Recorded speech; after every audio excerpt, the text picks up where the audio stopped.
Hello. Wow. Hello, hello, hello. I'm Dan Lutz, and welcome to the latest broadcast of Dank Live. Tank will be joining us, and we will see what's going on the front with Manna World Holding Trust.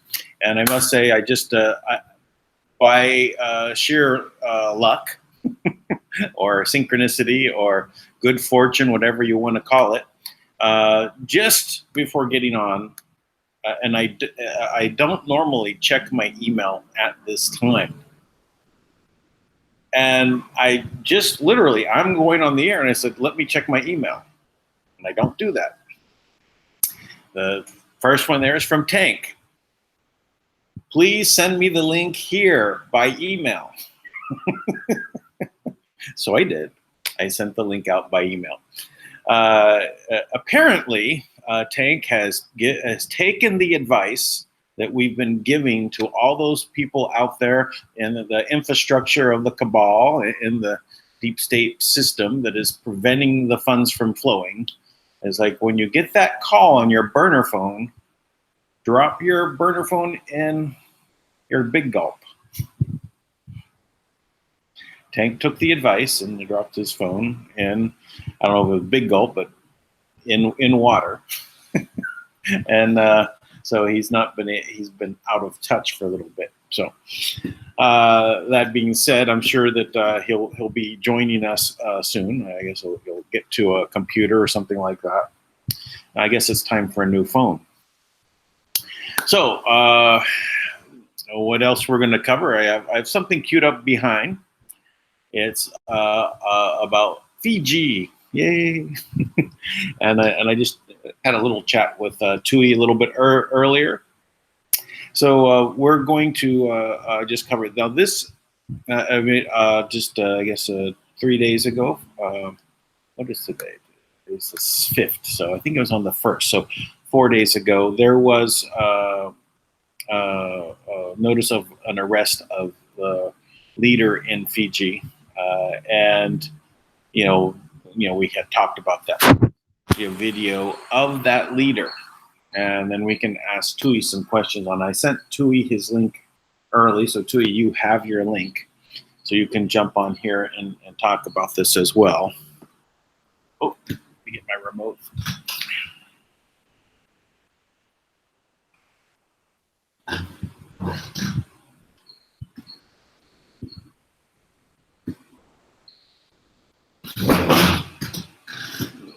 Sir, there we go.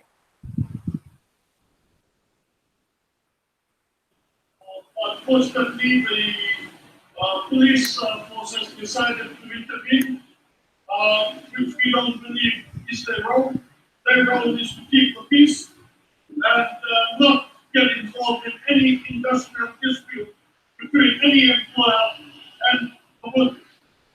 And unfortunately, what we have seen here in Suva, where the police have removed and have said that we cannot assemble together. Our Constitution gives us the right to assemble and to protest. But in practice, today is a day where we recognize that we are a police state, because in Lotoka, they removed workers from the depot. We got the workers to the land that belongs to the union. And they put up a tent. The police came, took the tent, chased the workers, arrested a few people, taken them to the police station. And not only that, but when our lawyers went to represent these workers, the lawyers were not allowed to be present while these workers were being interviewed. And we say that that is not the role of the police, to intimidate, to instill fear in people, and to get involved in any dispute between any employer and the workers of this country or the union.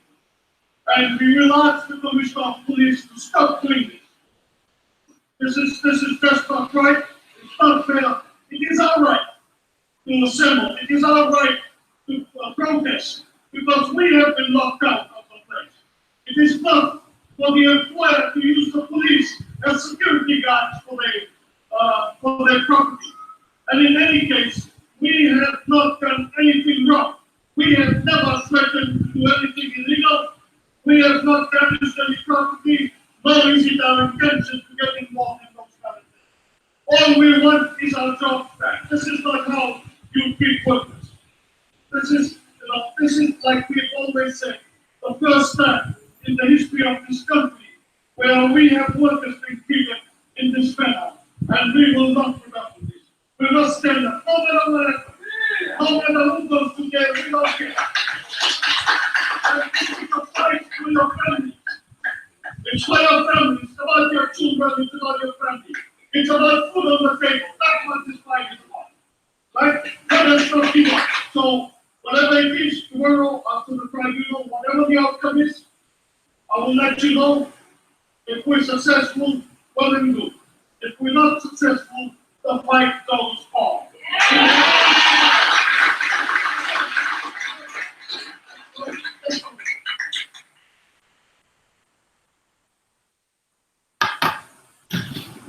That was Felix Anthony, and you tell he has a lot of passion in what he's representing and what's going on in Fiji, and and they're doing peaceful protesting, and the government is not acting, in accordance with what their rules are, right, and using the police to put down their protest. So I don't know all the details. Hopefully Tui will come on and we can ask some questions. But I think it's important to say that this is, a peaceful action. What they were representing was peaceful. But, what is the reason to bring in the police if they're peaceful? Is to basically make sure, normally would be so that things don't get out of hand, right? But not to break up the protests, right? As I said, that would be like private security. So, it's interesting to see how this is going to unfold. So hopefully we'll, I don't know if he is still arrested. I don't know if this video came before or after he was arrested. These are some of the things I want to ask Tui about what's going on. So we will figure that out, and then we will also see what's their next steps. And I know that that their strike is really nationwide now, right? And this was from the 1st, I believe, 3 days ago. So. So this was right at the time that he was arrested. So I don't know if he was arrested after this or if he had already gotten out. I don't know. So we'll find out what the issue is there.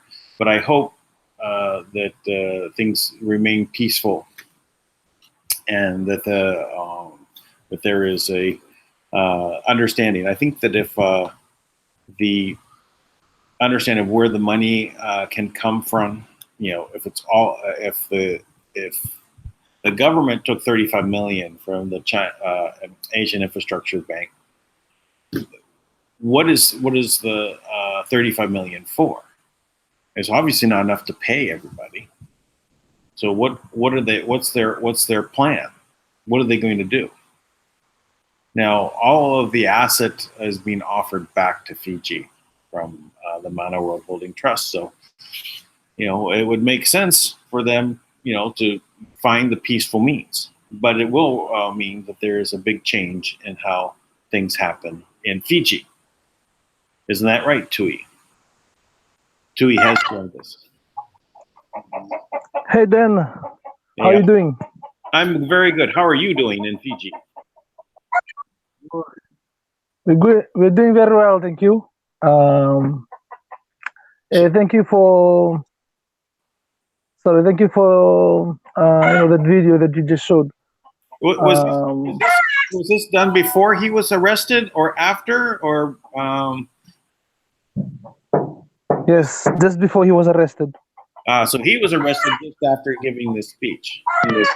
Yes, and right now they've released him, and we're looking forward to the meeting that they will try and have with the government and the Minister of Labor, and on how they will be able to try and go about solving or work something out with the unions. And so so that's where we're thinking to come in and sit down and talk with them. Well, we'll be able to. Does Mr. Is this Mr. Felix or is Mr. Anthony? Is Felix Anthony? Does he know about the World Holding Trust? Is he informed? No. No. So he does. He's not aware. So are you planning to speak with him before he has that meeting?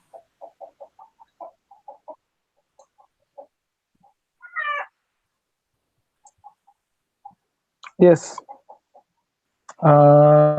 Maybe we'll talk with him and then we'll join him in the meeting, and we'll be able to. Already send an email to the PM's office, to the Prime Minister's office. So I'll be waiting for that email as well, and the result of that email will decide whether we will go through with the talks with the union, with the trade union here in Fiji, or we'll go straight to the PM and we'll work things out and try and just transit the government structure to the way it's supposed to be. And we'll be talking with Kim and Tank about it as soon as we do that. Yeah. So has there been how the strikes are going right now? Sorry, Dan, is it a very long delay? There's a bit of a delay, not very long. Hello? It's longer. It's probably 10 seconds now.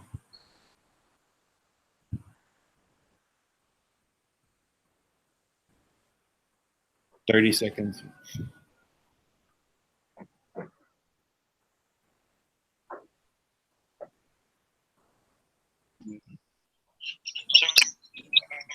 Right, you're hearing me now. That's a long delay. So yeah, our delay became long now.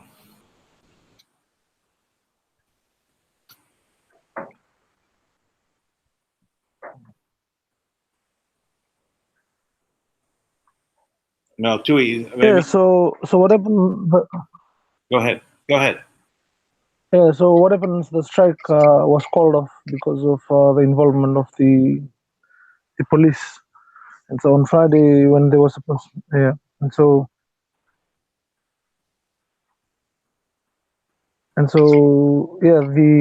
was called off, and because people were warned if they go on strike, they'll be terminated immediately, and that includes all the teachers and all the government workers or the public servants. Yeah, it's very hard for people to think about losing their jobs. I think we'll need someone else to jump in so we can power up the connection. Good. Yeah. Well, let's see if someone can jump in. Well, I did send Tank an email with the link, and I don't know if he's received it yet or not. Well, I could check my email, see if he received it. Yeah. So the police were like actively involved in stopping and raiding the office of the trade union congress here in Fiji. So yeah, so everyone was warned. No strike. Take complaints and go home. Well, it's a very traumatic thing to start striking. So it's I hope that they can find a solution quickly. And I think that's through them realizing the money can come back to them.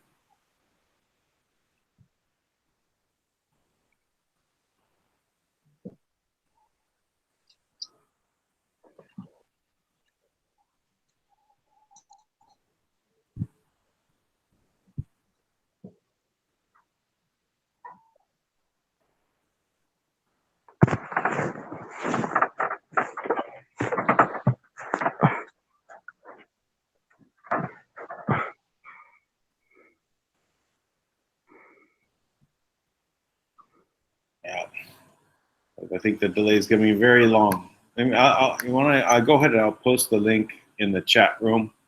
So if anyone else wants to jump on, maybe that will boost the signal for Fiji. So someone just joins, even if you don't want to talk, just click on the link and join in. But you don't have to say anything. You just mute yourself when you come in, and we know you don't want to talk.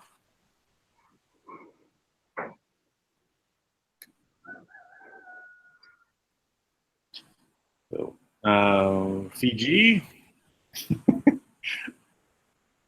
2E. That's a long delay.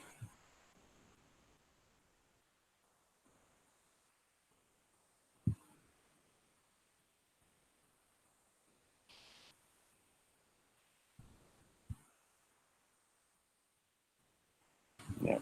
So nobody is jumping on. Come on, you guys. There's a link there. We just need you to boost yourself so that his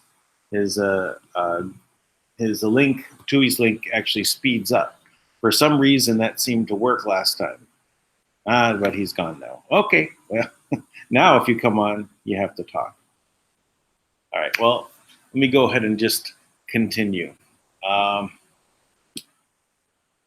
What I've been working on is the Where We Go One We Go All.love website. Oh, Thomas is here.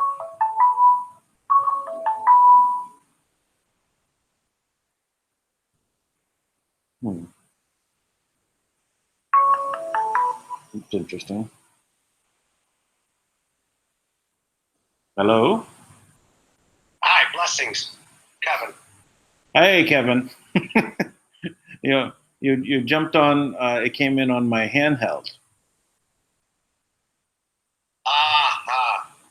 Probably from the old signal. The links just keeps directing me to it. Yeah, I think what's happening is it's cutting off the end of the, I can see the link is truncated.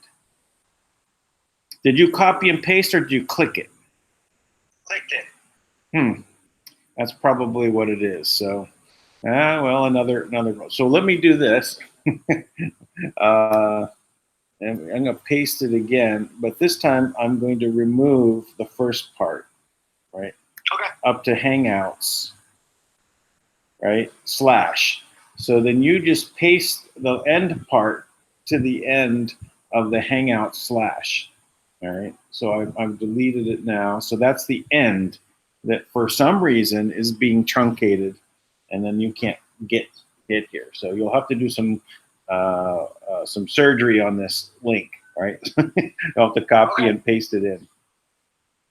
All right, I'll try it. All right. And I see Thomas had jumped on for a moment as well, but that's anyone is. So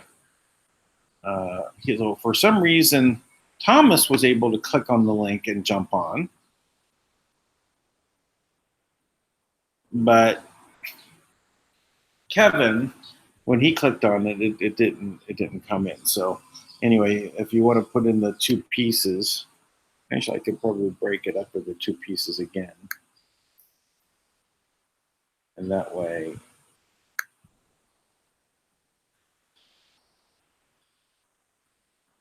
That part, and then that part. Right? Those are the two pieces that you have to put together to make it into a link that's direct. Technical glitches. I can also give this out in the in our Telegram group. Why don't I go ahead and do that as well to Kevin? Oh, now it's it's at the half of it. Let me go ahead and get the whole link again.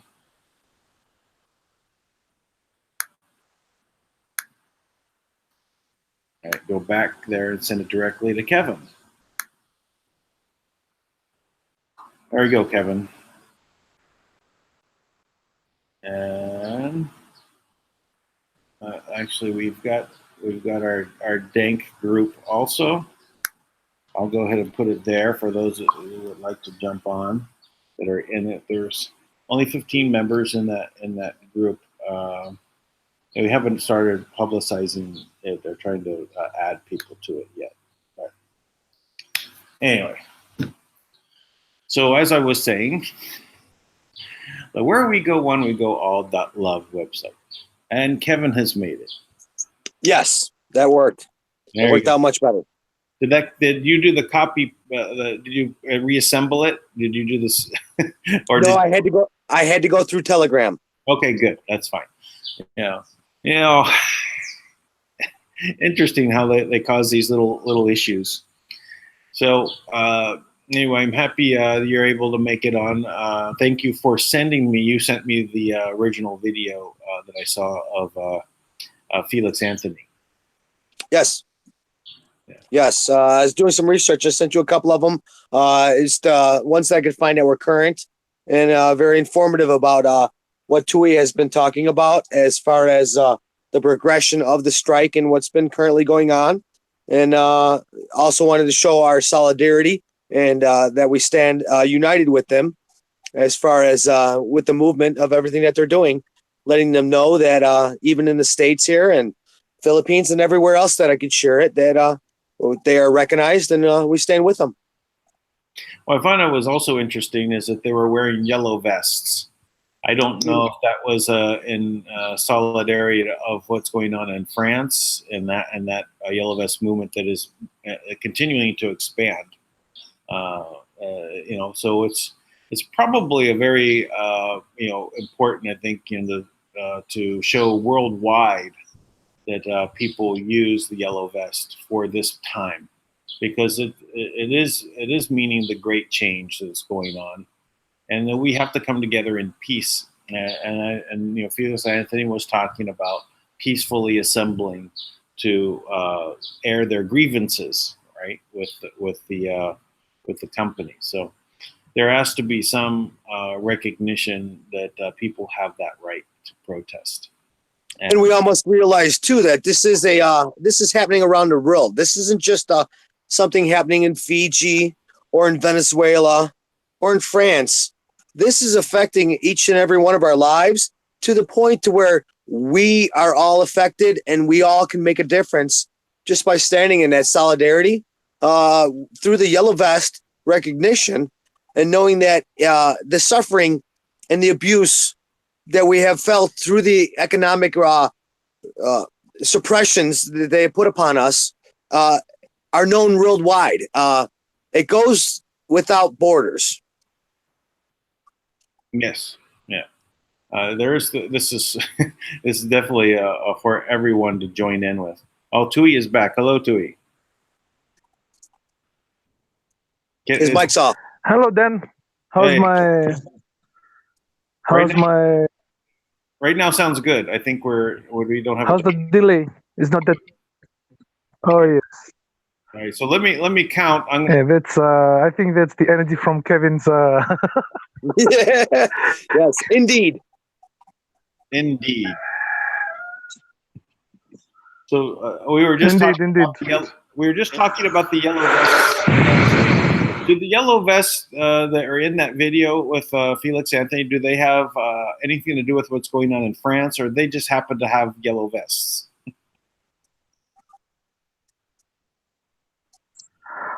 Well, the yellow vest is it's because a lot of people know that what it represents, and so it's just similar to what's happening around the world, as Kevin has just mentioned, and they're just wearing that as a sign of what you call the solidarity. That yeah. Well, that's good. Everyone should just wear it in normal every day. And it's their like work dress. That's what to wear. Yeah. Yeah, it should be the new fashion statement to wear the yellow vest. Yes.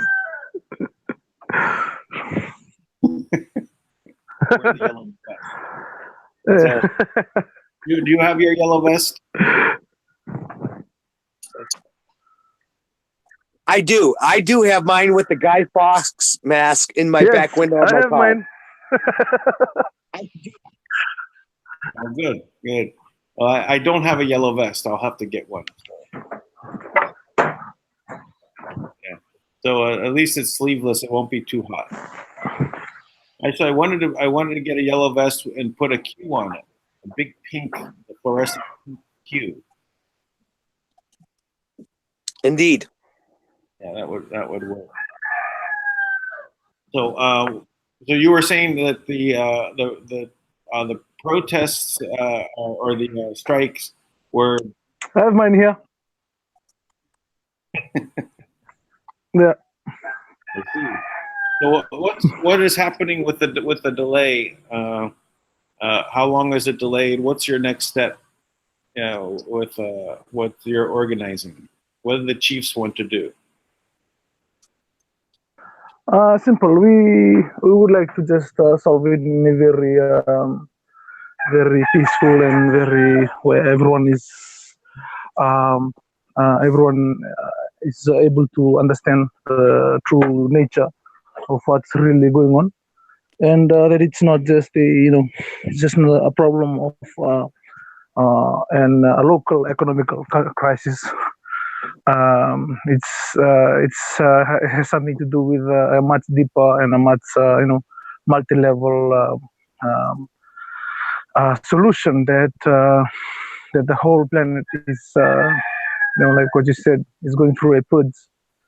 And this is just awareness that we're going to be talking about with the stakeholders, with the banks, with the military, and with the police, and the trade union congress, and the government, and then we'll be able to get in contact with Tank and Kim, and as soon as they have a proper understanding, a basic understanding of what is truly going on, we'll be able to solve it.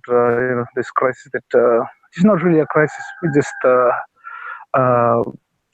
it's just a side effect of what the trustee that was what he did in 2007. So it just takes 12 years to get its effects to the rest of the world. And so so I already sent the email to the PM's office, and I'll be looking forward to hearing from them. And as soon as we get in touch, we'll talk, we'll solve, we'll be able to get in contact with them, and hopefully we'll get access to the banking, central banking, terminal, and we'll be able to try and set up maybe a new terminal if the need be. They'll be able to understand what we are talking about, and we'll move forward from there. So a very interesting week for us in Fiji. I've already set up. There was a business plan that we are going to follow as the chiefs. Already prepared that and have kept it. I just want to do this talk first with you, and now we have Tank online, and after this I'll be able to send it to Tank, and that first initial fund was initially to be coming through the local banks or the commercial banks. But if we have access to the terminal in the central bank, we'll be able to, we'll be able to get funding not only for our project as the tribes, for the awareness of what the trust is, but we'll also try and get funds for the families and for the people, the workers that are not being paid for the last 4 months, and we'll try and solve it in that manner. So yeah, so right now that's where we stand, and because it's in the weekend now, it's Sunday here in Fiji, and Sunday the 5th. And so we'll wait for that on Monday. We'll wait for their reply. I've sent the email speaking in Fijian and not speaking in English, and directly is directed straight to the PM. So I think the meeting, the Asian Development Bank meeting, is going on for 4 days or 5 days. So it might end today or tomorrow. We'll see. So the Asian Development Bank gave about $35 million on Thursday, on Friday, 35 million, which is not really enough, and so they're distributing it to the ministry. And I don't think they will be able to fund anything else, because they're also, they've also been, they've been revoked by Kim, and it looks good when the prime minister trying to look for other avenues to try and get funds, but it's all been closed. So yeah, to everyone on the planet, that's everyone that's listening in, thank you so much for your time. Thank you for joining the show, and thank you for your thank everyone on the live chat. Thank you, Dan. Thank you, Kevin. Thank you, Tank. The current situation in Fiji is like what Kevin said. It's all over the world. Some countries have better economic strength or power. They will feel it later. And Fiji is, like now 4 months, it can't go without the help of all these financial institutions. So now they're trying to get as much, connection to and they're trying to look for it everywhere. And as I've just sent the email after that, and I join you on the show. So I'm hoping that they will receive it and they won't take it lightly, because they have. We'll see. We'll see if as soon as they reach out to me, we'll be talking and we'll be trying to, try to solve it in a very, very peaceful and where everyone wins. And so that's it for now from Fiji. Peace and love. The tank is here. Is showing up as Stefan. Is that right? Oh, yeah, that's me. Hey, Tank. So, hello, can you guys hear me? Yeah, we hear you.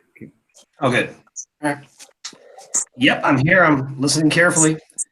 Had quite the day, so it's a little different for me today. Well, I would say I'm very happy to hear about your phone dropping into the water, because that just shows that the manifestation that we've been asking for all those obstructors out there to drop their phone in their big gulps is starting. Yeah. Apparently, I'm leading the way. I'm leading the way. So great news. It's all coming together. That's it. So. Well, anyway, we haven't had any time to talk since your phone took a bath. So what's going on? Any updates? I do have an update. I am surprisingly dependent on my phone. I got so cut off today once my phone went down at about about 4 o'clock. I'm completely out of the loop at the moment. So I'm actually just reviewing some things online. I had to come set up a whole new studio, break out my full on microphone. Like I have like real like radio gear, honestly, but I usually don't have a good internet connection. So today I'm set up to go, and was hoping I'd catch on what was going on with you guys after I listened to you talk about Fiji a little bit. Yeah. I know this morning I talked to Kim briefly, and she just basically said that she had to go into defense mode for a couple of days. So where looked like Thursday she was going to be ready to transfer, she had to kind of step out of the role of programmer, and she had to put some things in place because they were obviously pressing towards the full press towards the RV. So they're making all types of promises about how they're going to change the world and bring all this money in and blah blah blah. So no intention to do so. So she had to go into that mode, because Tuesday was obviously she brought money in from the Pentagon, successfully cleared it. Wednesday it was stolen by the director for the cybersecurity, the director for the security for the NSA, who is a general actually, and Is that the General Alexander? Yeah. What's that? That was the Alexander. Yep. So he went down, and it's been quite the quite the fascinating week, a very exciting week actually, and I know even Thomas, who he isn't one to really show his hand much, but even he was saying that this should give you a pretty good indication that we're about to clear funds for the people when she's able to clear the funds for the Pentagon. And the key right now is that the Pentagon is acting as the interim Treasury, because the Department of the Treasury Kim will not allow the money to go there anymore, because every time money goes there, Steve Mnuchin intervenes and tries to give it to the Rothschilds. Nice. We're right there.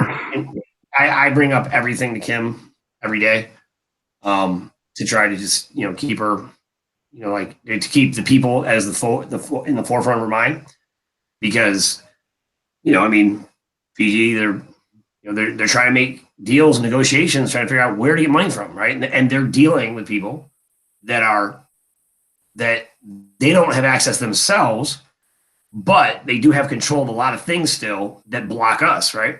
So the only money coming in is going to be from the trust. So while people are learning these lessons, the reality is everybody out there in the military and governments, there's no place else to get money. The banks are completely insolvent. So your options are essentially hold on to people that have enslaved you for thousands of years and allow them to continue to do so, and starve your people out, force everyone to suffer, or to go with Kim and change the whole world. And for the first time, you have your actual sovereignty, and you're liberated, and you can go out and create and do anything you want, and you don't have to worry about the looming specter of darkness that the dragon families have cast over the world, because they are not in control. You have no contractual obligation to them any longer. So that's where we're at. That's where we're at. And it's frustrating. Those actual choices are very frustrating. If you knew how easy it is to move money, in reality, if there wasn't 1,000 people, all these different things that are just directly investing billions of dollars to stop us, it's so easy. It would take seconds to have money every place in the world, real time, seconds. So that's sad, But anyways. Indeed, it's sad. Indeed. Well, I would say that the manifestation of the phone drop is going on. So there's not much more the barriers, because people are just going to drop the phone in their big gulps. Yeah. They won't get the call. Hey, don't let that through. And then it goes through. Hey, it's simple. You're sending money to this guy. Why are we going to stop it? Yeah. It's going to this human empowerment project. Why are we going to stop it?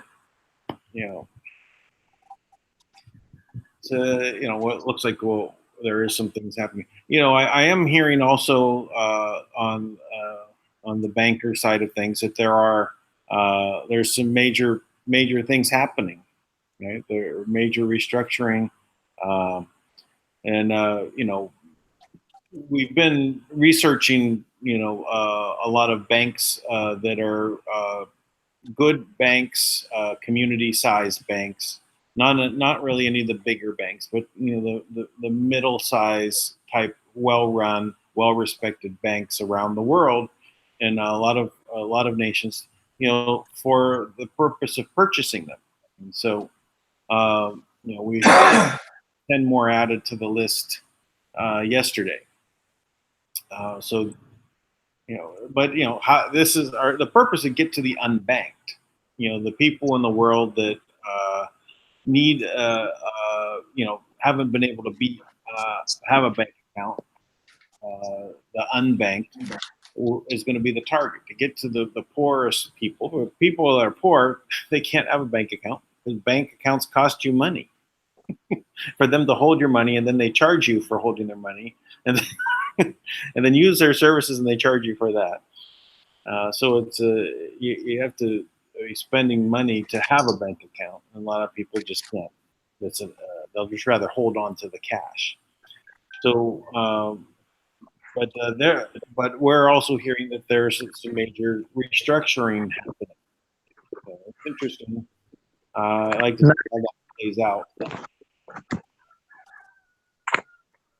Sorry, Dan. Sorry, I just have a question. If just discuss if if Dan can actually discuss on the 80% and the 20% that Kim and I know you've talked about it, but if you can just discuss if you can discuss that that 80%, 20%, and what the money represent when it comes, maybe for example, if it comes to Fiji, how it's gonna have the structure that Kim has decided to use, or to a formula that she's gonna use. If if you would please just discuss.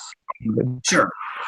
So to bring in project money into a bank for the bank itself is not really profitable, because if you bring in $100 million for a project, you turn around and you put that $100 million to work on that project, and you're moving money immediately, right? So for the bank, they're just a flow through, so they don't get a chance to leverage anything or loan out against that and make money. They don't get a chance to do that. So what Kim offered them always, actually, and she's made much bigger offers than this, but what we would always do is we'll give you $100 million for the project, and then Kim would also bring in simultaneously $100 million in real assets for the bank to use as a long-term deposit that they could loan against. They could use, to show that they have assets there on the books, and they could use that to make money, in the way that they did. Now that was the plan previously. That was what was going to happen, and it took banks. It was very hard for them to comprehend, and they kept talking about instruments and trading instruments. And she's like, we don't need any instruments. We're bringing in the real asset, because she could also bring in gold or diamonds, whatever the bank needs. So now the banks refused to cooperate. So they kept continually trying to steal the money, right? Because 50% wasn't enough. They wanted it all. So essentially, she made the move to turn that into 80%. So 80% would go to the people, the projects, right? And the other 20%, now the banks can hold that so that they don't, go bankrupt, or they don't have a further reason to basically, be corrupt. Kim is for the banks. I mean, she owned banks herself. She ran banks. She's been in banking since she was a kid, like very young. So she understands that process, and she has given them every opportunity to make their way out. And I still keep hoping that one of these banks, that someone at those higher levels, right, will realize, like, wait a minute, I've been hanging with all these dragon guys, like, granted, we've had some good times, we've done a lot of horrible things to the world, but maybe it's time to bail. And one of those guys, it seems like they would just wisen up, because there's no way for them to access these things. So does that make sense, Tui? Is that what you meant as well? Yes, indeed. It's just the purpose of. There are some people wondering what will be the process of how the money comes in and how it's going to affect the banks and how it's going to affect the people immediately. And because you asked me for the our business the business plan or the allocation of fund, that initial amount of what we're going to request is the chiefs to actually do what we're going to be doing. So we prepared that, and we were talking with the banks, and I kind of told them some things that is in line of what you just said, and which is good. So if that happens, the bank will be able to benefit from allowing the funds in, and we help each other, and everybody wins. So right now, 80%, 20%, still some good to them, because right now they in a very very hard situation, and the governments are looking everywhere to try and get funds and to try and get funding. So yeah, so I think that that is actually what I was asking about. So yeah, thank you.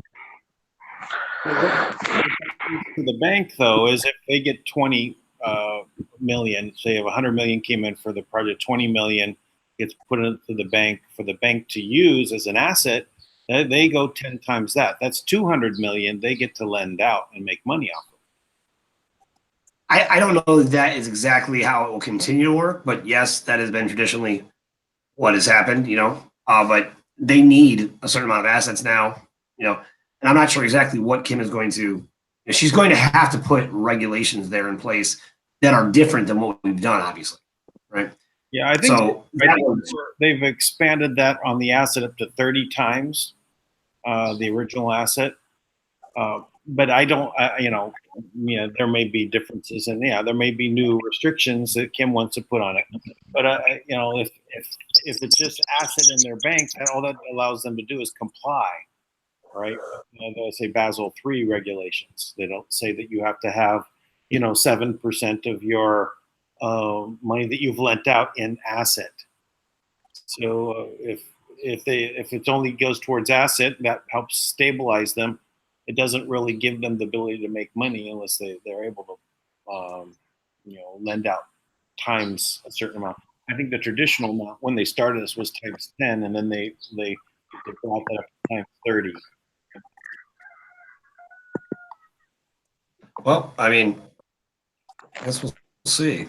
It's everything is all these pieces. There's just certain things that I'm just grateful that someone else is going to handle, because I don't want to be dealing the rest of my life with fussing over numbers that are nonsensical. They really don't matter. Yeah.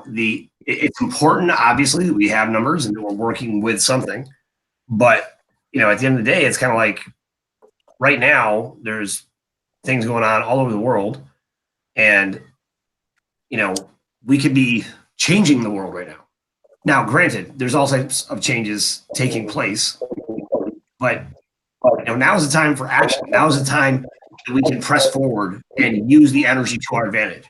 We can ride the wave in on this, and we can liberate people, and we can bring in new technologies. And you know what? Everything will be kind of just set aside, because people will be too busy, having fun to worry about, what has been done to them. So right. I hope they start to catch on to that reality is what I'm hoping. Yeah, I think so. Sorry, Dan. No, like you mentioned about how the bank made money. I know that I understand from my understanding what Kim did to the structure or the banking system. She has she disallowed the banks from doing that for them to actually use the system in that manner, to be able to have mirrors and all these different servers that keeps all these things in that manner, and hide all this illusion of how they have all this money, and then they'll be able to lend it. and that's why all the banks are closing up, and that's why the liquidity crisis is happening, because they can't do that anymore. And so this will give us a chance. Yeah, I hear what you're saying, that those other things that are blocking people from access to the actual asset, the mirrors, and that is all, smoke and mirrors, right? This is all the creation of something so that they can manipulate things from behind the scenes and only wants to benefit. Yeah, that should be stopped, but there has to be some basis in which the current system, it makes money, and that is lending an amount more than what they have in the bank. If they can only lend out what they have 100% of, right, then the bank can't function unless they're literally stocked up with an amount, and they'll only make money off of interest. So if they had such a big amount to start with, and they can only lend out that amount and make the interest on it, that's okay, but they'd have to have that, and that whole system that's out there won't be supported. So right now, I guess Tank has referred to this as there has to be the production line of projects to support the money going out to them, right? So that has to exist. Well, right now, existing in the world is an infrastructure. So if that is all completely tapped out, you put in just like, let's just say the $100 million, and they were only able to lend out that much and make the interest on it over time, that might be difficult for the system to support. It would take a long time for recovery to happen. The rule of times 10 was something I think that was workable, as the existing system. If we want to eliminate that over time, we could do that. But they were at times 30. You could 10 years from now reduce it from times 10 to times 9, and then 5 years later make it times 8. You could phase it out over time if you wanted to make it just 1 for 1. But that system in general, I think, interest-based system has to go. So, well, but you could structure the banks exactly the way I've been talking about. Which is, you'd have the banks become grant funding organizations, and then the bank serves a purpose by identifying projects that help the community or whatever, and then the banks make a fee from identifying those projects. So if they bring in $100 million, they make $2 million off that. Well, it seems like create change just needs to be a bank. Yeah, Kim did tell me a long time ago that I would have to end up having to get some kind of banking license. So, she's known. I'm sure there's lots of details that I don't know. But that model works. I get it. And that's there's quite a big job, right? To take all the existing assets that took thousands of years to gather into one place. It's not going to go out in 1 year, right? It has to be sent out over time and back into the hands of people and to and the countries. So that's going to take, I don't know how long. 100 years or 10 years or 50 years. I have no idea. I guess that's that's what we're doing right now. Actually putting that into place, and so we'd be able to do that and help Kim do that, and because this simply represents the sovereignty of every human being on the planet and all the nation. And sorry, go ahead, Tank. No, you said it just represents the sovereignty of every human being on the planet. No big deal. No big deal. That's it. Yeah. No big deal. Yeah, so what we're going to be doing in Fiji is the same thing. We'll be setting up a financial institution, repurpose. We'll be talking to the banks because we need them to repurpose their bank from the state they used to the funding and they're making money from it, to a honest bank where just the currency has to flow in and to help the people, because they're just people. The illusion of making money is just it's just bringing so much more greed and so much more enslavement. So once they understand this, they'll be able to repurpose their banking system, or the way they run their banks, in a way that is actually helpful to everyone, helpful to the government, to every single living human being, and they'll be able to repurpose it in that manner. So that's why we will be sitting down with all the stakeholders. That's not just the banks, but the government, the trade unions, the police, the military, and all the chiefs. Because it's our, it's basically the sovereignty comes down to us, and it's what we do with it, and what the decision and what we want to create for a new, for the new future, for this, for the Vanua, Koviti, or the Fiji, the Vanua, or the land and the people. And that's what we're going to be doing here, and everyone has to make decision. And so if we decide to keep going on that path, and we'll still enslave everyone, and if we decide to free, we'll be able to do the things and make decision to benefit everyone, not just this now moment, but everyone in the next generation, of 2, 3, 4 generation into the future. So yeah, we right now this change is, what we do right now in Fiji is dedicated to the future, to the next generation, and we'll be able to try and set that environment where they'll be able to do that.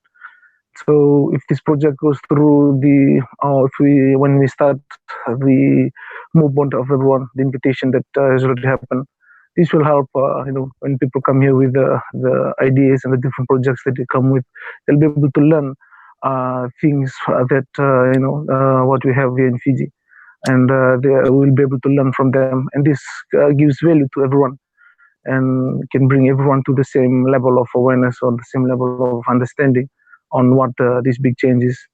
So yeah, the project, the initial project of physically moving around the Pacific, coming to the US, coming to all the Asian countries, to all the European countries, physically doing that.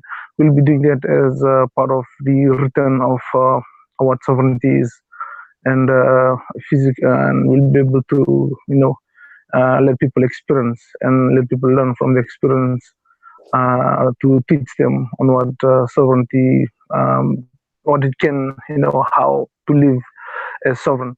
And I was telling the tribes in Australia that Fiji, because they were trying, my brother Zagamara was trying to tell me about how he knew how to actually get Fiji out of the slave system. And I told him that we have a very important thing that our ancestors have already prepared, which is what we call the law of the land, or the sovereignty laws. And for all these hundreds, even though we've been exposed to money, education, and the religious beliefs of the indoctrination, and the law of the sea, we were protected by having a book of life that enables everyone, or every native tribe to be sovereign, and to have land, and all the assets that on the land is entrusted to them. So our ancestors, or the last 2 generations, actually designed a book of life where they have these records of everyone being born, and they were, what you call this, seen as living souls that can own the land. And yeah, so they did this even before colonial times, before the colonial people came in, because it's how the ancestors have foreseen this, that this will happen, and this needs to be done. And so, to be an example not only to the people here in Fiji, but to the rest of the world. So by the time in 2017, when the changes happened, I know it's a time that we had to reach out to the trust, because it's actually basically what the trust is trying to do right now is to return the sovereignty, which implements how the law of the sea and all these structures of the old system, to try and change it to the way that people will be able to become sovereign, and that's everyone on the planet. And so this is the reason why I want everyone to come to Fiji, so that they can come and learn this and all the legends and all the prophecies that has been kept in the land, because it's kept in the DNA. So it's kept in the dances of all these different villages, and that they have this part of every part of Fiji represents a different part of the planet in different times, and so they know exactly what will happen if and even in the future, things that haven't happened yet. And so that's an experience that I want people to come and experience themselves. And I wouldn't be talking about that a lot on the show, because I will want them to come physically, to come and move around the country, move around these small islands, and learn from the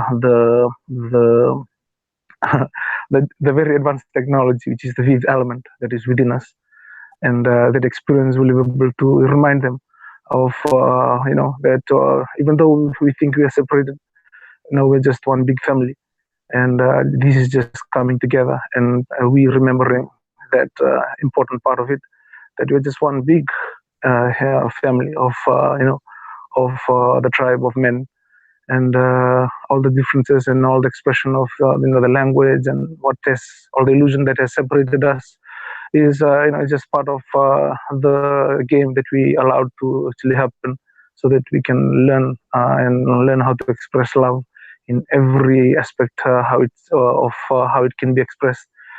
And so the looking forward to that. Looking forward to seeing you guys. I'll be sending you the business plan, or the how the fund will be allocated, or the allocations of fund, that the initial amount. I've given you the Swift code system for the local bank that we'll be using. Is just to help out the economy, and the impact of how the people moving into Fiji and the relationship they will gain with the native people and the tribes, and the ideas that you bring in and the ideas that you learn. This will enable everyone to grow and to be able. It's a very multidimensional way of people remembering the sovereignty that has taken so long, and that has been abused for so long, that people have forgotten for so long, and now they will be able to remember it again through this meeting. And we'll be doing conferences. We'll try and arrange conferences for all this, so people will be able to come and share whatever they want to share, whatever projects they're going to decide to go and do, and it will be a way that everyone will be able to see everyone else, and everyone else, whatever part of the world, whatever projects that may be. So we are, and not just that, we want everyone to come and have a vacation and rest. We've been fighting for so long, and if we want to stop now, we can stop now. But we don't want to stop, and so that's why I'm inviting everyone to come to Fiji, to be able to stop fighting and learn and meet each other. And I know when we break up from here, there will be so much multidimensional learning that people will be will be able for people to understand, and they will take back with them, and we'll be able to work together. We'll cycle up the people moving from one part of the planet to another, and helping each other grow, and grow in awareness, and grow in love, grow in the knowledge, and very soon we'll be connecting together with the people from Agatha, the people from the galactics, and that will be much easier when we ourselves we are able to show that we are sovereign ourselves, and that they will come because they were waiting, and they're just waiting for us to do this, to be able to wake up and to realize that we don't need anyone else. We have what God is inside us, and yeah. So that project, I'm looking forward to it. I'll be sending you that thank. And again, thank you so much, Dan. Thank you, Dan. Thank you, Kevin. Kevin, I'll be looking forward to seeing you again soon. Thank you.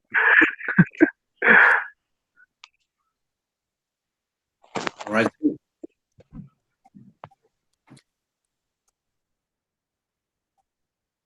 Dan, you there? Yeah, sorry, I muted my mic. Oh, I got you. I had a couple calls coming in. So, well, yeah, that's. I can't wait to get there as well. So it'll be interesting to see how this is going to unfold. From the fifth element rising up from Fiji, and from all the other island nations. Looks like the beginnings. So I guess it's we're only talking a few weeks from now. I think we'll all be in Fiji. I do hope that is true. I would miss that trip for the world, to meet everybody on the planet, hang out in Fiji, everybody on the call at least, should be pretty amazing. Book now, get your hotel. So Tui, you're sounding more business-like. First you're giving teasers for people to get there. So you're going to wait from the end. You're bolstering the tourism, right? So you're getting everybody to go there for a vacation. So I thought you weren't good at business. We have what we have right now, and it's the lesson that everyone have to learn right now, and where they're gonna start, and then we'll build up from there. And there's gonna be a lot of lessons that the Fijian people will learn from this, and because of how the world has actually brainwashed and created the separation. Not just from the self, but from with each other, and from what you understand as the corporate government and the corporate structure. And we have faced that here in Fiji, the separation from what the government is and what the Vanua or the people, or the native people. Because of businesses, we are separated so long. But deep inside, all of us, we know that one day that when the Manna comes, this connection we will get it back together, and out of love we'll be able to heal each other, we'll be able to forgive each other, and we'll be able to I will be able to build a new future from scratch. And wherever that point will be, right now we understand where we are right now, the lowest level of separation, that what separation can be. So to be able to build it up, to at least even have the awareness of that separation, and that we need to come together. That's the most important thing. And so this project will have an impact, not just not just here in Fiji, but everywhere else on the planet, because the leaders, they'll be talking to each other. They will be talking about the trust. They will be talking about Kim. We will make sure that everyone knows about the trust after that, and it's just how else we'll be able to do that, but out of doing it out with the vacation, doing it with the current tourism industry that we have in Fiji right now, and then before we change, and before we try and make everything and change everything, because as this awareness, people will learn from it and will be able to change. And that's it's a very powerful impact that not only, like I said, not only the people here will learn, but everyone here in the Pacific, the islands, New Zealand, Australia, and once they understand about how the corporate structure is and how it's been, taking advantage of the people, and they will be able to, because they're just people, they don't understand that the illusions, the systems that has been created, they're just illusion. But once they break through that, they're just people, who loves the family, who loves to own things, who loves to, to take rest, to have vacation. and being able to come here to Fiji and being able to teach them that they they would they would love, because I am sure deep inside every person, every people on the world, they don't want to hurt others, especially the people that are in government, and people that are in the law, in the judiciary systems, and in banks. They want to do good things for everyone. That's why they're in that that's why they are there. And now they would be able to they will be able to do that perfectly, and they'll be able to we will be able to give them chance to do that in a very in a very real and very true way, and no longer illusions of lies, illusions of all these pretending, and all these words that means totally different things that than what it means to the masses. So yeah, and this not only this will also include the the religious groups, or the doctrines, and the or the religious systems that has taken over the planet. And I know the Vatican knows about these change, and that's why they are trying their best to help people re-establish their sovereignty, and re-remember the power of the what God is, that God is in everyone. So we will try and help them, and we will try and do that so that they can fulfill that dream. For thousands of years they've been enslaving people. Now it will take people to forgive them, because before they used to forgive each other. They used to use the system to try and just try and try and cover up all the bad things they've done. But now they can't do that anymore, because they don't have the power that backs them up. And they're trying to look for ways to try and solve to come up with a solution. The only solution is for healing. That means to compensate and allow people to understand what has happened, truly what has happened, and then try and learn to forgive. And that's the way we'll move forward. So thank you so much, Dan. Thank you, everyone on the live chat. Thank you so much for it's an honor to be here talking and talking with you, and learning from each other. And so in building our own our sovereignty. And thank you so much for all you've done. Thank you. Well, thank you. So I think this is a kind of a good segue. I love Tui's perspective on the way people are, because I think at heart he's absolutely right that if people weren't manipulated and raised to be sociopaths and then given positions of leadership, but they were really never allowed to lead, right? Because they've been told what to do on every level, so they're just following orders, and it becomes very clear because you see them, and you realize they can't make their own decision, they can't break out of it, right? It makes the path they have, it's set. They have a hard time getting off it because they know the consequences are so catastrophic. But real leaders, it's the removal of free will. If you give up making choices, you just follow the program. So you have no free will, and you stop using free will to express what you want to do, or what you want to make happen, or how you want to create reality. And it's a system that basically just removes that over time. But it fills it in with fear and the possibility of all sorts of horrible things happening to you if you don't follow the program, right? So it's just over time just drains away that spirit. So I think that it is quite well. It just hasn't worked, and love is in the air. Yeah, that's right.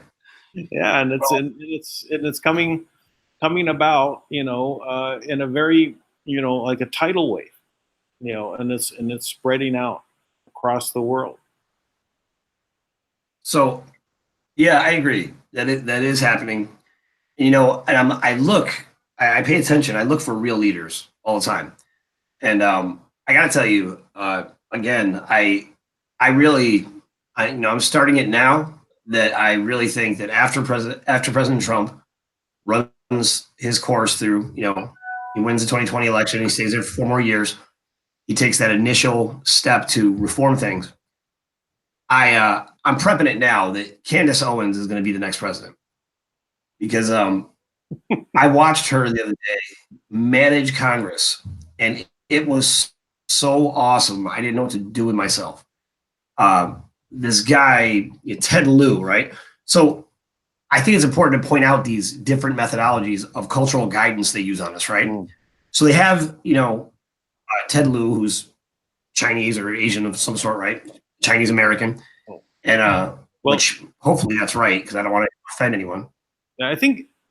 Yeah, I think he's. Yeah, just go ahead. I don't want to say too because I don't know for certain. Yeah, I mean, but he's Asian, right? So basically, Candace Owens was asked a question in this interview, and it was about, you know, people trying to portray, you know, they keep trying to ask questions to set people up who are unskilled, and for the most part, most people can't answer these questions.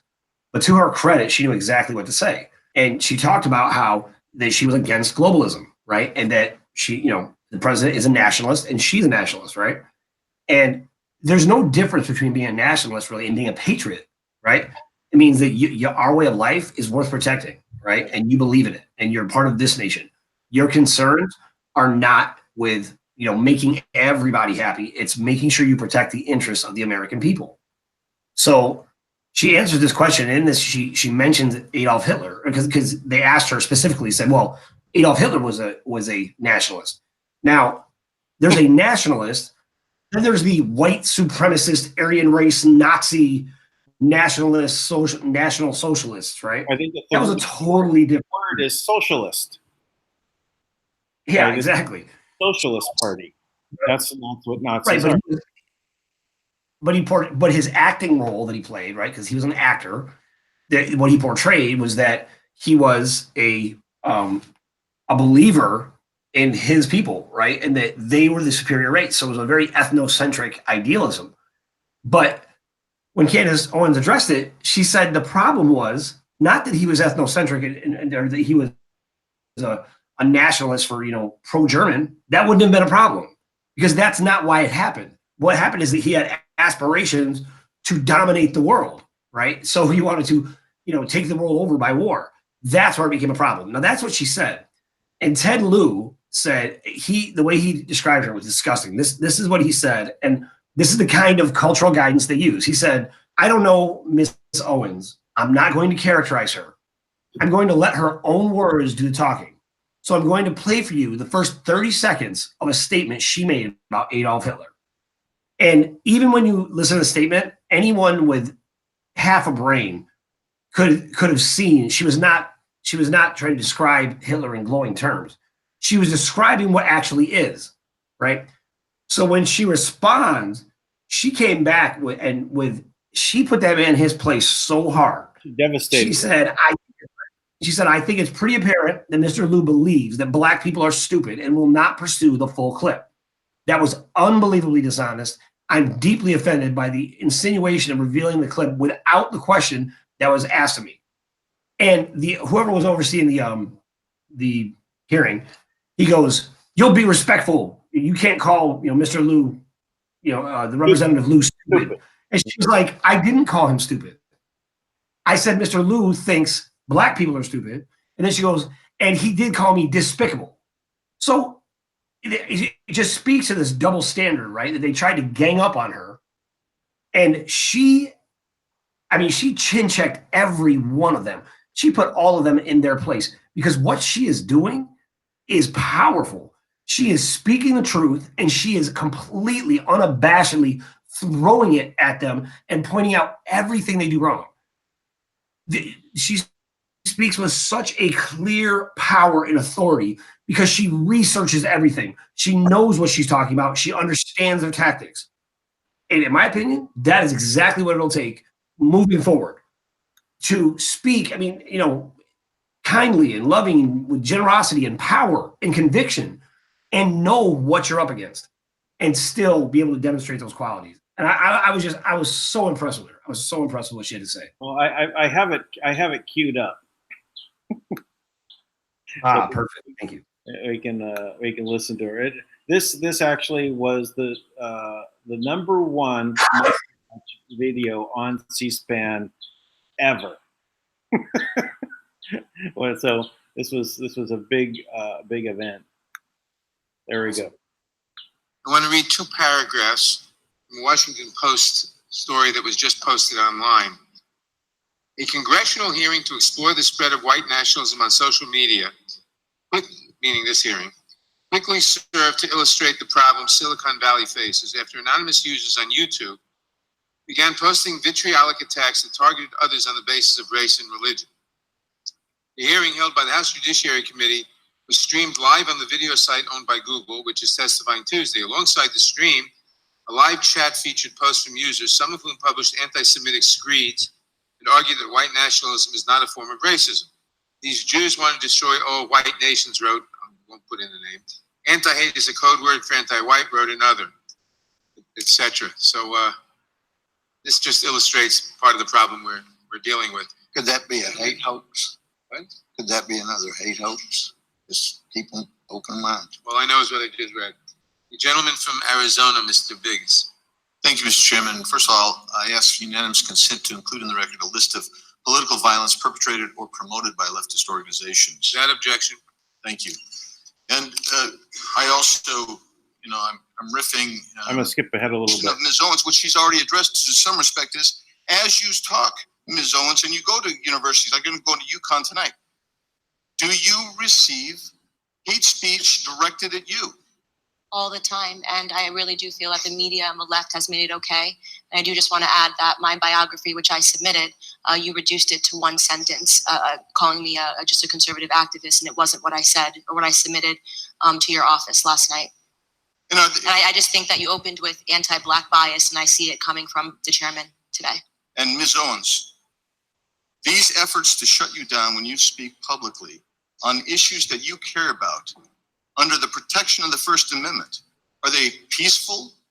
No, they're really scary. They threaten us online perpetually. I receive threatening letters to my home when the media drums up narratives and pretends that I hate Black people or that I hate gays or that I hate Muslims with no evidence supporting any of those claims. What they're inviting is for people to think it's okay to be violent towards me when they see me. They want to make it an act of right for people to be violent towards Black conservatives that are outspoken.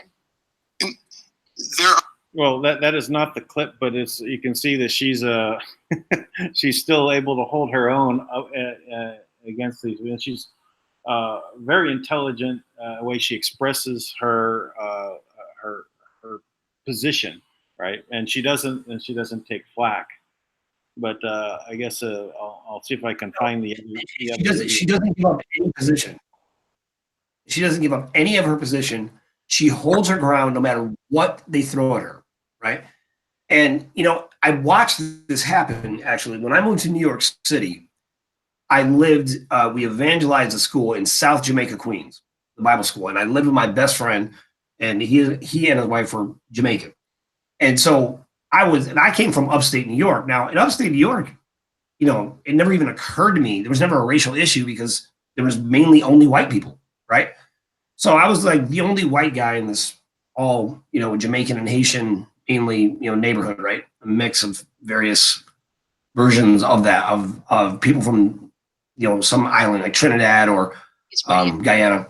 So when I lived there, I remember I would just do the things I did upstate. I'd go outside with my shirt off and roll out my rollerblades. You know, it didn't occur to me that there would be an issue. But I will never forget this. The first day I taught, I was in a neighborhood where there was a rapper who was very popular at the time, and a lot of his nephews were in the school. And there was 2 rival gangs in that area. It was MOB and Westside Merrick. So and I was teaching 6th and 7th grade. And I went to that school, and the first day of school, I just started giving the rules for the classroom the way a teacher does. And I remember this, you know, very young man, he looked at me, and they just, were really, I'd never been in a classroom where they just hardly had any respect for the teacher. And this young man looked at me and he goes, yo, this is a black school. That's what he said to me. And I remember I looked at that young man and I said, what does that mean to you? I mean, what does that mean? Why do you think that's an excuse to act the way you're acting? Because, you know, my best friend was an executive, a partner in his own firm. I mean, they were impressive, you know, business owners. And hear this, I'm like, that what you're saying to me, that was insulting to me, because he was trying to categorize black people just the way that Candace Owens described, how Hillary Clinton came in and she brought Jay-Z and Beyonce and offered hot sauce, right? But never talked about policy, never talked about issues, right? Because they want to treat them like they're less. Not to mention that when the Clintons moved into Harlem, they went out and they had the police round up any young black men who were hanging out doing anything. And some of those guys are still doing time for nothing, right? They went out and targeted them. They profiled them. And then now the reason why the laws were just changed back when Trump just got it passed, when he was talking about people serving excessive sentences. The reason why that happened is because of what the Clintons had done. Because they made it okay to go out, profile, and hunt these young people. And that's, I mean, and they did it just based on color. Just based on color, because they thought they were dangerous. Yep. And they were volatile. So they would go out and just target them. Well, I've got it queued up now. This, I think, the correct one.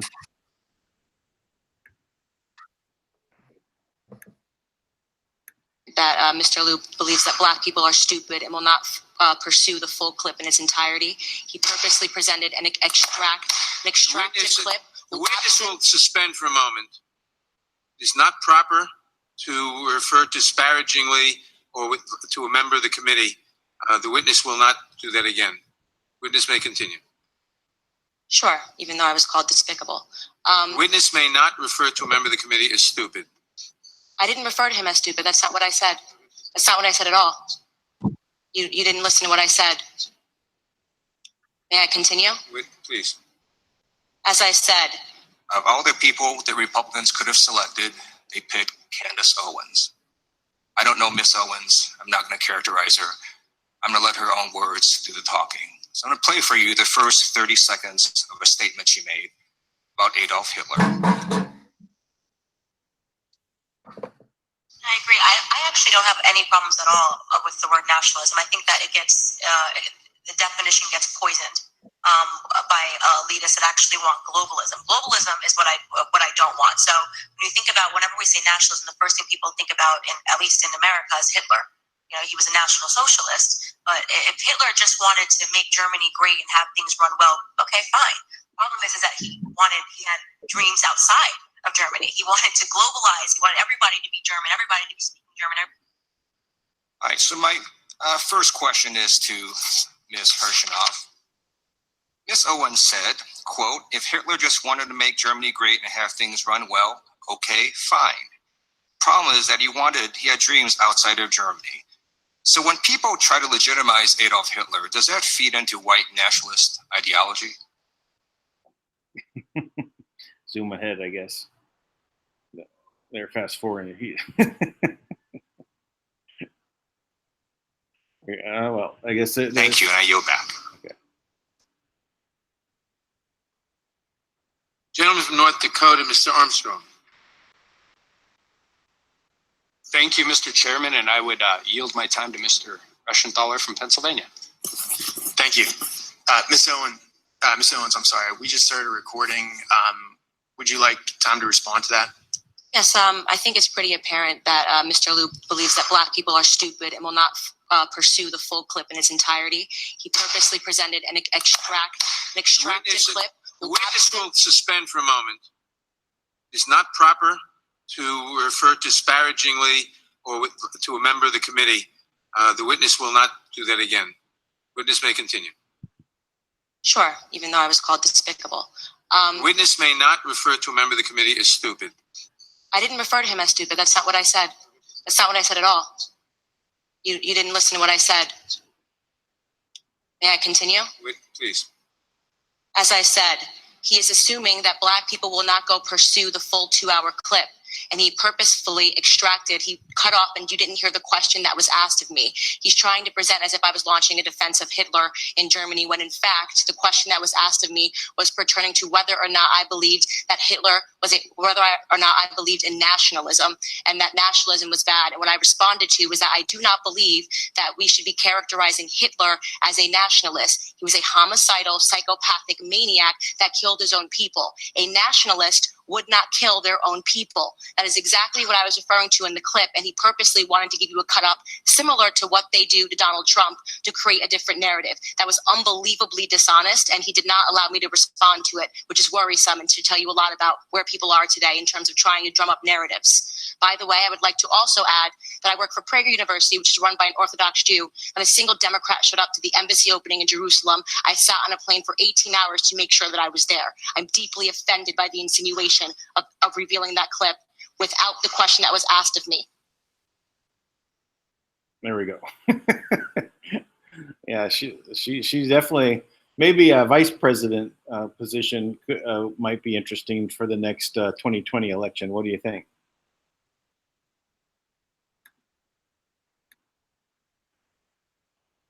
Oh, we lost Tank.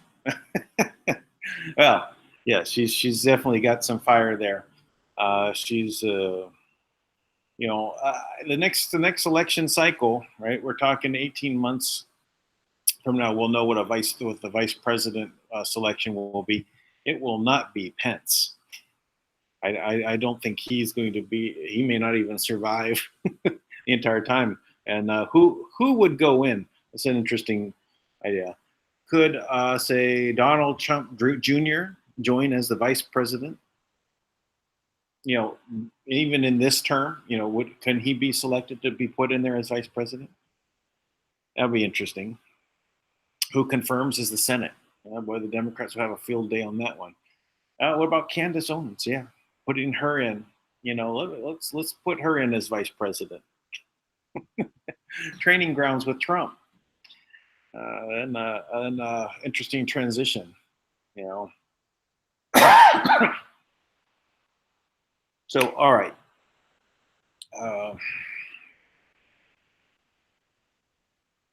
Well, okay. Well, we have Scott. I know you jumped on the line here, and Kevin is still here. If you guys want to chime in, you're welcome to. And anyone else would like to join in on the conversation, you're welcome to. Apparently the link doesn't work well unless you assemble it, from the Hangouts link. That's why I sent it in 2 pieces. So you'd have to cut if you're going from the super chat. If you are in one of the Telegram groups, you can just click on the link there. It works just fine. For some reason, in YouTube, the links don't work. Yes, more ways to throw wrenches into the monkey works, right? So they come about. All right. Well, there's some other things that I was kind of going towards. Like each time people have come on and we start talking, I was talking about the Where We Go One We Go All .love site that I've been working on. And what I'm doing is really providing a place where everyone can find the information about the different topics. I'm breaking it down into basically 9 categories of conversation to see where things are, and there will be forums from which people can interact from that site. It's not quite ready. It may be maybe even by tomorrow. It should be able for people to join. So we'll look at that. And to be a resource for information, so that when we're out there, creating, content, when we need to bring, talk about certain, like say, for example, what's going on with Candace Owens in this conversation, the way to have a place to, really consolidate information, sift through it, and then present, some solutions on how to proceed. Basically a place to marshal from. Because we need to really focus on really coming together in places that are outside of the social media platforms that are controlled. There is going to be more of these bannings happening across them as we get closer. More happened last few days. Some very big people in this arena that they're whether you like their views or not, they should have the ability to state what they are. Look at what's happening with Candace Owen, right? They'd love to shut her up, right? Ban what she had to say in response to what they're painting. They're trying to paint her into this corner and make her be this, which everyone can say is bad, bad, bad, bad. And that's not anywhere even close to what she was saying. The good thing is that they are in the super minority. Yes, all the young people have been taught the wrong things in the colleges and in the school system, but they are also waking up. The more entrenched that those people get into those really squeezed down spots, the more likely is that they're willing to break out, because they're starting to notice that there is some things that are not adding up. And so we're going to see that there is a lot of new things coming about from this this system that is coming out with this blockade of information. I want to point out that that, for example, in Facebook, that the I think it's the assistant or the second to the Prime Minister of England, of the UK, and one other high-level ranking government official has come to take over Facebook. I could get the names. I was just watching American intelligence media. They were going over it. So it's basically about the propaganda arm, and because Facebook is failing. And because of its decline, they need it for the 2020 elections. So why is it that the UK is so interested in keeping this supported? And so it's because this is a means of controlling the minds of people. It is mind control.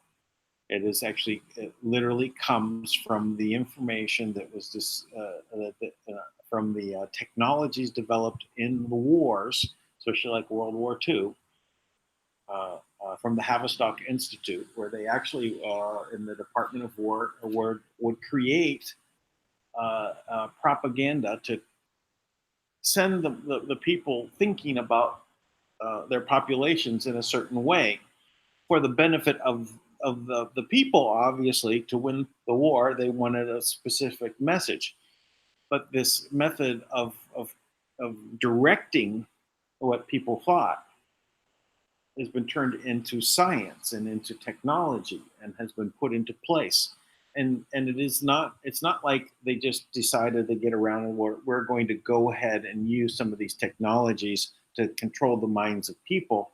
No, they created Facebook for the purpose of using these technologies.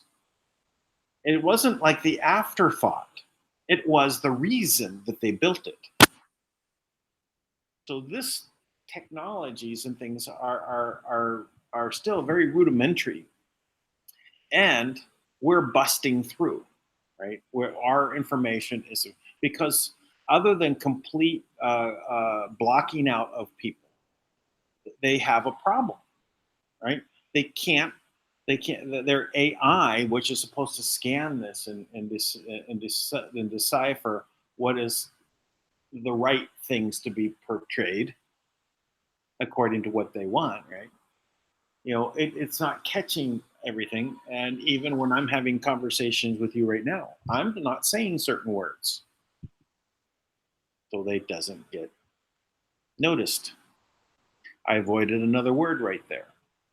So, but you understand what I'm saying. See, that's the thing. Our conversation can morph and can continue to change. And we can be speaking a completely different language like Pig Latin. I should probably learn Pig Latin again. I used to speak it a lot when I was in like junior high, right? It's like you take the first letter of every word, add the letter A. Should let Fijian. Okay, but you know what? Speak you need to learn, right? It's just English. You're just moving the letter to the end. So you would say, instead of saying the word pig, you'd say you take P and you move it to the end and you add an A. So it's igpa. Igpa is pig, right? So it's easy to, if you start speaking igpa, atfa, so fat pig. Right, you start being able to learn that. So we can come up with a whole other language, right, to speak, and that's what would happen. So they can't really contain this the way they're doing, because we know what they're doing. It's obvious, right? That our reach is even what's happening in just Fiji, would be more views than. That I'm sure that what we're saying in Fiji is going all over the place.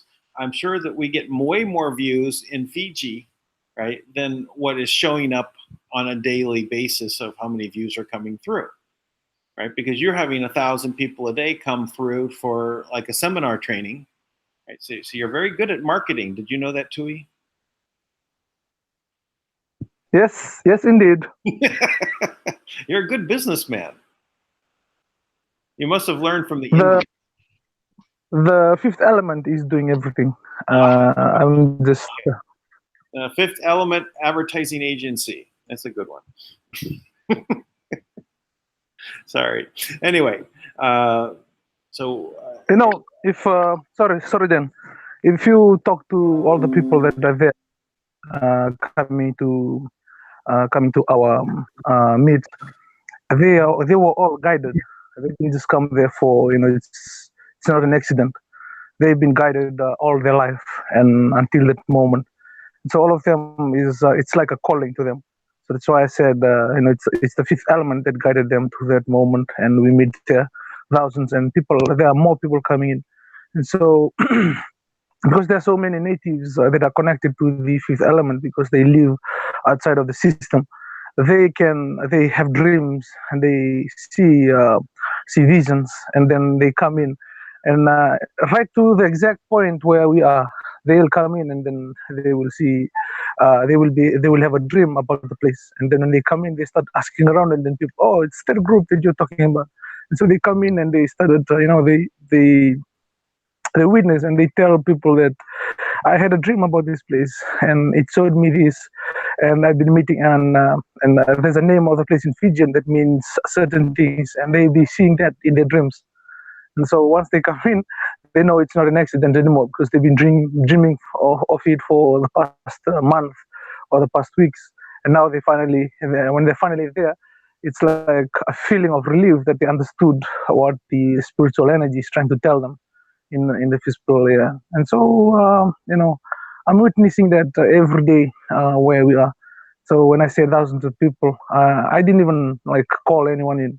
I didn't even advertise anyone.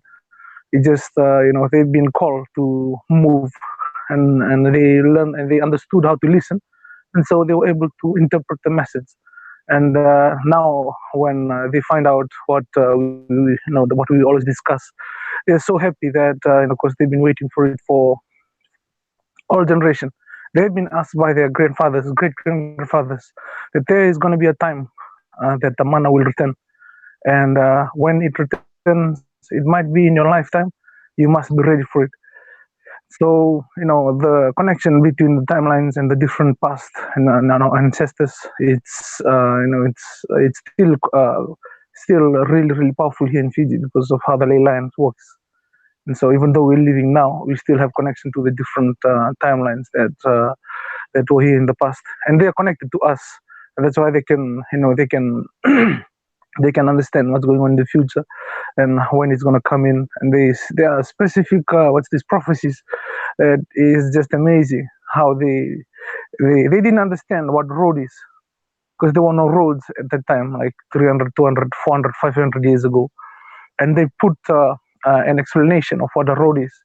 And they said that as soon as all the road around this big island, which is where I'm at right now, Vitilevu, as soon as they complete the construction around the road, that's when the Manna comes in. And now, right now, the road is just a few meters, almost complete. And it's amazing. Okay. Put on your yellow vest and get a shovel. Get out there and finish it. Well, it's working together with everything on the planet, so it's not an isolated. So the construction of the road, the completion, and everything that you're doing, the US and all this, it's working together. It's just because people don't see it, that's why we are here talking about it, so that people will be able to see the bigger picture of how this is not just about one person or one country. It's about the whole planet as a whole coming together and recreating a new start, a new future. And so yeah, it's amazing. That's why I would want people to come, and they will learn, and they will be amazed, because there are prophecies here like thousands of years old, and they say that between this time 2012 and 2017, that's when the Manna will start to manifest itself, and everyone will be sovereign. And so we've been learning, we've been keeping the law of sovereignty with how the chiefs. That's how the chiefs relate to one another. So all the chiefs in Fiji there's no one king in Fiji. There are chiefs all over the place where they are sovereign on their own different districts. And so everyone has to learn how to learn how to actually relate to one another in respect and love. And that's and that's what people will come and learn here. And even though there's all different 12 tribes, 12 different chiefs, the people will become they will learn that we all live peacefully because of the law of sovereignty that we follow. And there's even though we have different language, different dialects, some of us don't even understand each other from here in Fiji because of the different dialects that we have. More than 200 dialects. The culture and the way we live is still the same, and that's the same thing to the rest of the Pacific, which is the bigger 12 tribes, which is Hawaii, the Maori, the Aboriginal in Australia, the Tongan Samoans, the Vanuatus, the Kanaki in New Caledonia, and the rest of the tribes. We have the same structure, and it's going to be easy, and not just here in the Pacific, the rest of the world. And that's how you have the Indians and their caste systems, and the Japanese, Chinese, and the Asian 12 tribes, and all the different tribes in Russia. They have the same thing: love and respect. And in Fiji, the chiefs all over in this country represents the different countries all over the world, and the way they're supposed to be, respecting each other, sovereignty, and the way that so that's the big lesson. I know that it's going to be valuable to the trustee to learn the law of the land, and to try and implement it in a way that everyone will agree to, and everyone understands, and everyone will move forward with. So yeah, that's the reason why the project is going to happen, and looking forward to it. Yes, I'm looking forward to it. So, but it's good that the symbol of this is the road being constructed, right? And it's only a few meters from being completed. Because everything is in the story in Fiji is done by the structures, right? About the surroundings. Yes, that's our book. The book is the land, and so the people keeps the meaning of the land within their mind, within their heart, and it's part of their DNA. And so when the cleansing ceremony or the celebration ceremony happens, you will be moving to the different districts where the probability of timelines on Earth represent. And there are different timelines where this will happen, that will happen, and then you'll come back from that timeline to be able to create this new one. And so it's multidimensional, because that's why I don't like talking about it, because the experience is needed. Like, you need to experience it yourself to be able to understand the connection that Fiji has to the rest of the planet. And so no tribes on the planet Earth is excluded. If you have 5 fingers, and you breathe air, if you can see, can hear the sounds of this reality, then you are part of the agreement.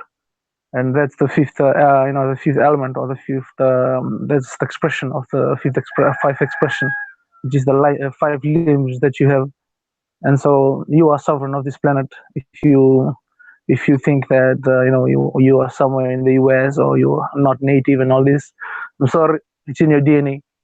It's why you have families. It's why you have children. It's part of that agreement that we all agreed to.